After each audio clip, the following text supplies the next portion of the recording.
టీవీలో మీ personal and business promotions కోసం కింది నెంబర్కి కాంటాక్ట్ చేయండి.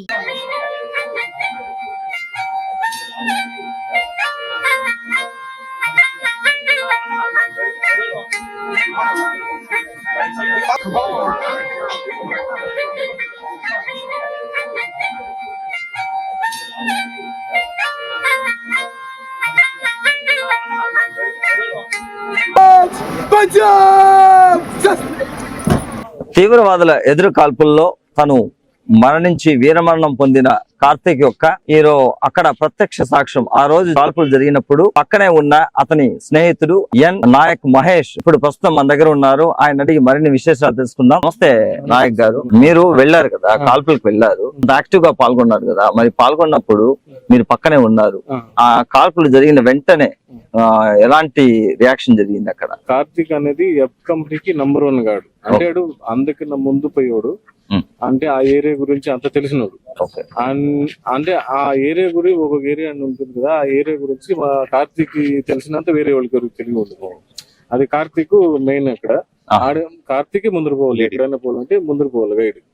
అప్పుడు కార్తీక్ ముందు అదే ఫస్ట్ పోయిన కారణంలో అక్కడ ఒక 11:45కేమో కొంచెం ఫైర్ తగిలింది. ఆ ఫైర్ తగిలితే నేను వెంటనే రికవర్ చేసుకుని ఎంహెచ్ కి పోయినాను. ఎంహెచ్ అది బ్లీడింగ్ ఎక్కువ వల్ల 4:50కేమో డెడ్. సరే, ఇప్పుడు మీకు కార్తిక్ కి మధ్య ఒక ఫ్రెండ్షిప్ వాతావరణము ఎంత కాలంగా కొనసాగుతా ఉంది? నాకు 24 నెలలు. 24 నెలలుగా.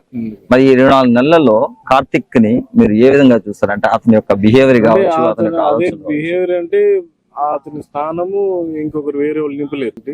ఆయన నుంచి నేర్చుకునేది ఇప్పుడు కొత్త పిల్లలు ఎక్కువ నేర్చుకోవచ్చు. అదే జస్ట్ నేర్చుకునే వాళ్ళు ఉంటే ఆయనకు ఉండేంత తెలివితేటలు మెంటలీ ఫిజికలీ స్ట్రాంగ్ ఉన్నారు. పైన నెల కమెండేషన్ కార్డు కూడా గుర్తించడానికి కమెండేషన్ కార్డు కూడా ఇచ్చిన నెల ముందే. టోటల్ గా ఆ ఎదురు కాల్పుల్లో ఎంత మందికి, అదే కార్తిక్ వీరమరణం పొందాడు, వీరమరణంతో పాటు ఎంత మందికి దెబ్బలు తగిలింది? ఇంకొక 4 వికాస్ అనే యూనిట్ కి ఒక అబ్బాయికి కాళ్ళ మీద దెబ్బ తగిలింది. ఇంకెవరికి ఏమి ఎటువంటి అటాక్ కాలేదు, అందరు కూడా సేఫ్.